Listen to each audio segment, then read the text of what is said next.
Because everyone has not seen the film as yet, I'm going to dance around a little bit so that I don't give away absolutely everything. There are some individuals that you had to film with that are different, out of the ordinary, and then you have to make accommodations sometimes for that. So this is a filmmaker question. Please tell everyone that's watching, how do you accommodate your set for individuals who might be challenged to some degree? Well, that is a good question, and I'm going to answer it actually talking about our star of our film, Colton Fielding, who played young Ben. Yeah. I want to tell you a little bit about Colton. He, we wanted to, we knew in the process of making this film, we need somebody that can portray a young Ben.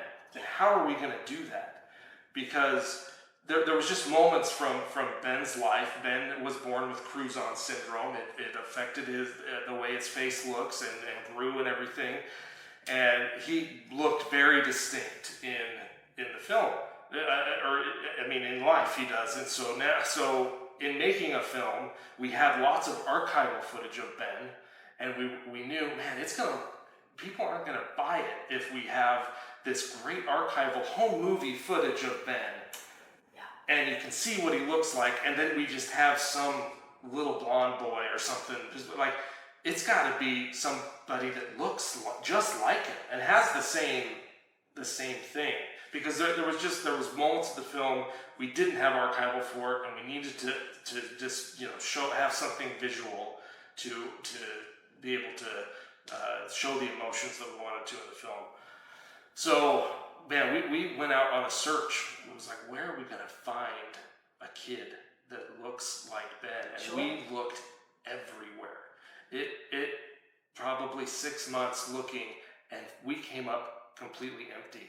We even, Ben volunteers with an organization called CCA. They Children's Creative Facial Association. They help families with kids with facial differences. Yeah. We couldn't find anybody there. They know everyone. They know everyone with a condition like that, Yeah. and we could not find anyone. We were distraught. We just thought we were going to have to figure out a different way to make this movie. It's just not going to work how we had, planned. About 2 months before we were supposed to start filming, Ben got a call from this family. Never met him. They lived 30 minutes away from him. Hey, we just want to have dinner with you guys, with you, Ben. We've seen you on social media. You seem like a great guy. We'd like to meet you. And he shows up to dinner, and there is Colton, this 5-year-old boy with Christensen syndrome, this blonde boy, and he looks and acts just like Ben did at that age. He was blown away. It was like, where does this guy come from? And not only that, they were then, when we approached them about, well, would Colton be willing to be in this, they were all for it, which is amazing. Like, most kids with Christensen syndrome or with any kind of a condition that makes them feel different, they would be completely in their rights to not want to be in front of the camera and put themselves out there in a film. So we were just so just grateful that that his parents and Colton would allow him to be a part of this. And then the thing that we worried about though was, well, Colton is going to be doing some tough scenes in this movie, right? He basically gets berated by an adult man, told that he's like basically a leper and everybody should get away from him. He's contagious. Everyone get away, and does this in front of an entire town at their grocery store. How do you do that with a 5-year-old kid with the same condition and not make them feel like they are being attacked personally? And we struggled with that. And the solution we came up with was, when we had Colton do those hard scenes, we would have, whoever's yelling at him or being mean to him or whatever, we'd say, we're going to film it slow motion, and you're not going to say anything mean to him. You're going to say something innocuous. You're going to say chicken nuggets or something. And that is what we just did with that. Those guys were just like, chicken nugget. Colton thought it was hilarious. He was like, why is this weird actor guy just like yelling chicken nuggets at me all the like this guy's nuts, and he was laughing for the most part, but he was then a good sport where it was like he was willing to take direction, and we could tell him, okay, but now you're sad, even though he's saying chicken nugget to you, you're sad about like you're sad, Yeah. and he would do it. He never done anything like that before, and he crushed it. We are so grateful for Colton, for his family. They brought something to the film that just we never thought we'd have it get it as good as we did. It's all because of them. We were so grateful for them. Kids are the best people ever. Yeah. Literally, ever. Just Well, throwing it out man, there. he is a champ. He is just an absolute. I hope he couldn't be with us here at Slamdance. We wanted him to, Sure. but we're hoping that he can come out to some other thing because he deserves the world to know who he is. My next question, in all the research that I've done about Cruzon syndrome, I have to ask this question. There isn't a lot of coverage about this. There's not a lot of attention put on it, and there's just not a spotlight that there should be talking about this. Was that one of the mitigating factors that led you to wanting to do this story? Well, certainly. I mean, I think one of the things that made this an interesting story was, everybody has difficult things they go through. Everyone has their challenges and their obstacles. But the thing about Cruzon syndrome is it's visual. It's a very visual difference and obstacle for someone like Ben to have to go through, which makes for I think a good film storytelling, right? Yeah. It's something. It can be a metaphor for everyone that is going through something. It's like you can see what he's going through, and it's like, well, I go through things too. It's not the same as that, but it's certainly like everybody has their things, and it definitely was an attraction to us because it's like that to have a condition like this that is so visual and it looks different, and so people notice it, but it's also very rare. No, it's you don't meet that many people that have Cruzon syndrome. Right. So there was certainly a factor of, well, I think people would be interested in knowing what it's like for somebody like Ben to have to go through, overcoming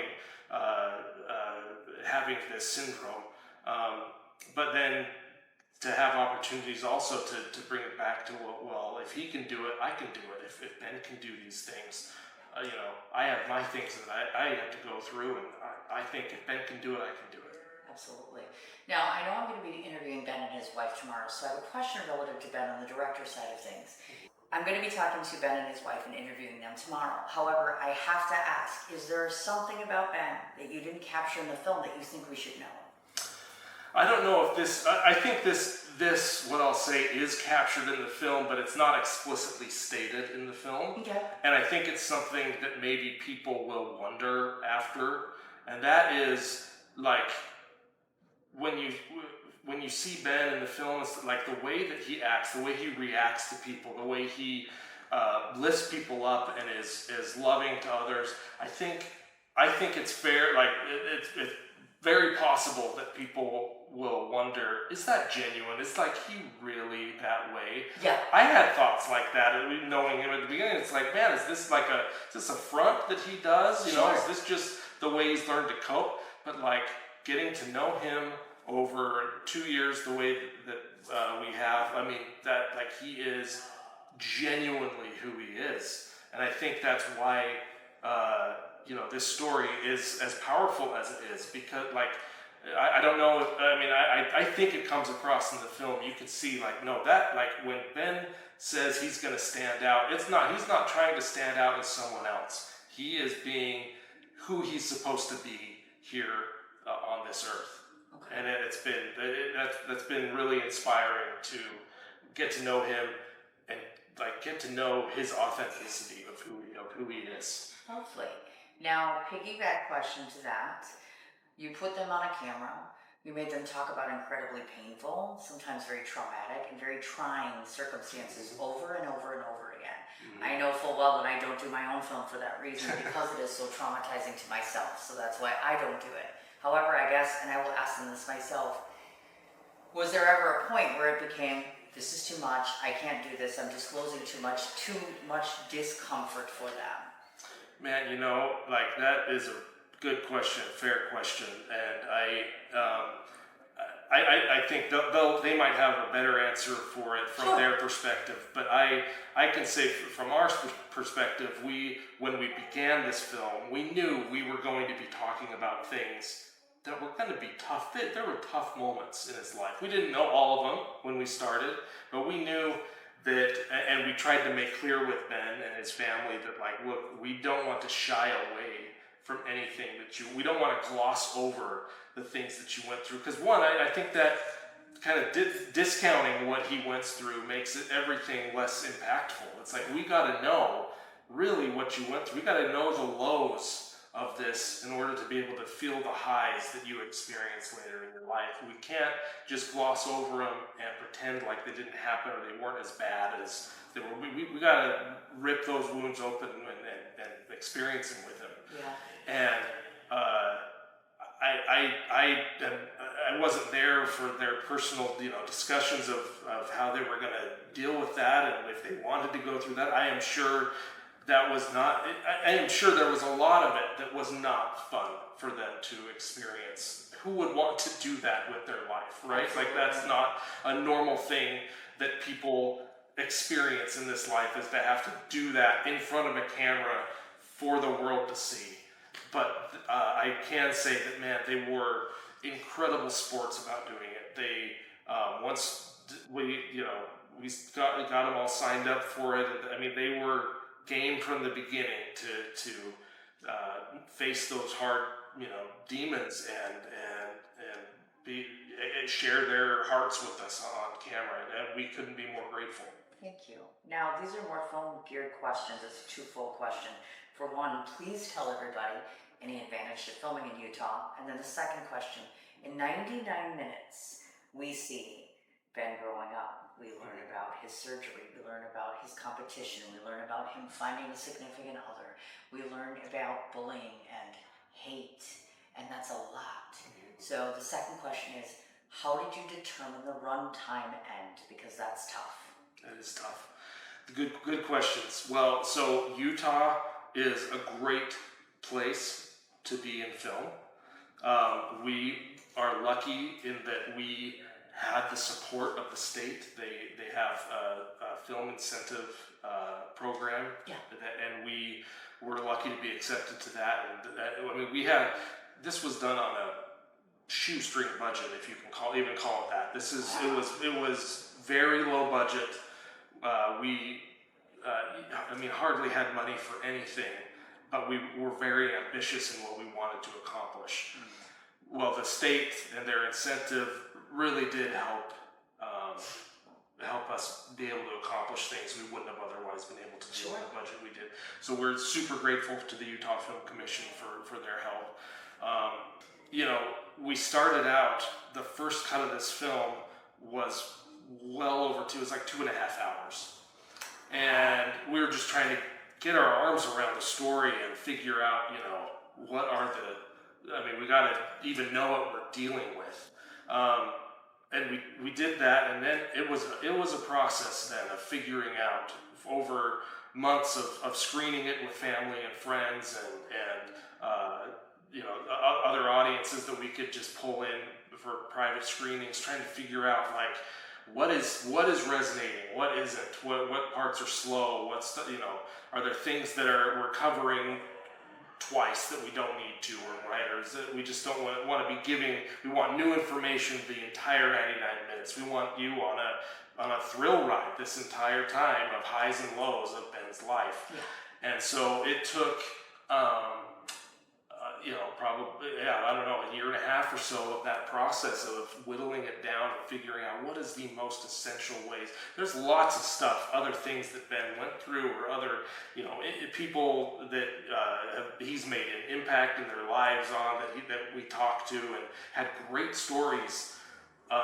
And it wasn't, their stories weren't cut because, they weren't good. I mean, they were, but Yeah. it was just, we needed to find a way to get this as tight as we could, to make it we not only want this film to be able to touch people, we want people to be entertained. This is a movie. Yeah. This is a movie. This is the entertainment business, right? Yes. And we are very conscious about, we didn't want this to be a film that people feel is a drag, or like we want you to be jumping out of your seats at the end of this film, and you want to get out there and be a better person because of it. And I think the only way that was going to happen is if you're entertained for 99 minutes. You bet. And you're into it and into the characters and everything. So it was a lot of work. It really was, and there was hard choices of cutting out things. I bet. But we feel really good about where we ended up. Awesome.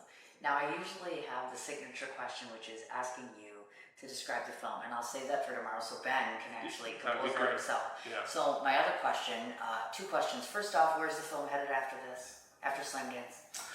Right now, we know of a couple festivals that we are already accepted to. Actually, I just remember one I can't announce yet, okay. because they've asked us not to for a few days. But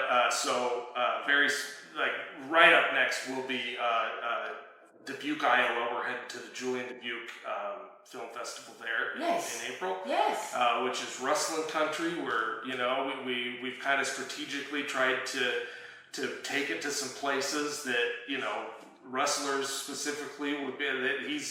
Ben is very well known in the wrestling community, and we certainly want their support. But anyway, so we're hopeful to do a good solid 6 or 8 month festival run. Nice. And then we're looking to do a theatrical release after, and then we're confident we're going to be doing that. So my last question relative to the film, and I know it might sound silly, but it's not. Most people who have encountered a tremendous amount of difficulty in their lives, and sorrow, and loss, and other things, tend to not be fans of ourselves. And so it's interesting that you've done a story where this man is so very beholden to so many, and he inspires and brings hope to so many. So my question to you is, do you think that your subject is able to find himself inspiring and find hope within himself? Oh man, I absolutely believe that Ben Care believes in Ben Care. There is no doubt. And I think one of the main reasons he does, and one of the things I think anybody would get in this film, is because of how incredible his parents are. He is surrounded by great people, great influences, some of whom have just come into his lives, or he was born into, and some of whom he's gathered into his life. But I think, in the process of making the film, his parents were an unbelievable influence on him. And I look at them and it's like, man, I wish they could be my kids' parents. Like, they were amazing. Like, at this point, anytime I have a question about what I should be doing with my kids, I am calling Stan and Scott. They're gonna let them. Yeah, please tell me what we should do. They are incredible, just incredible human beings, and did an amazing job of raising their family. Of 7 kids, and Ben I think is a product of that, of how amazing their parenting was. That's awesome. So, folks, in case you forgot, his name is Tanner Christensen. That's me. He can be found at Instagram, Facebook, IMDb, and tanmanpost.com. Is that correct? Man, look at you pulling in the website. You did some research. I mean, that's kind of a job. Good. So, the last thing I want to say before we round out should be obvious, and if you haven't heard it, then I'm sorry that you haven't before this. One of the reasons that I approached you I hand-selected each of the films that I wanted to cover and people that I wanted to interview, and you were one of them. And the reason that I wanted to do that is I don't think you ever get told enough as a filmmaker, us people in the community and in society. I happen to be in film, but everyone else outside of that wants to give you a debt of gratitude and thanks, because the thing that you have created, not only have you taken a sensational subject and put him on film, but moreover, you've taken a film and put it together, and it's a labor of love, and it touches so many people, and you've been able to put attention not only on a syndrome, but on a special person and a special soul. So thank you very much for doing that. Oh man, thank you. No, that's very touching. I thought you were going to say because I'm so good looking, but I'll take that answer too. That's I'm done interviewing filmmakers. That's a wrap.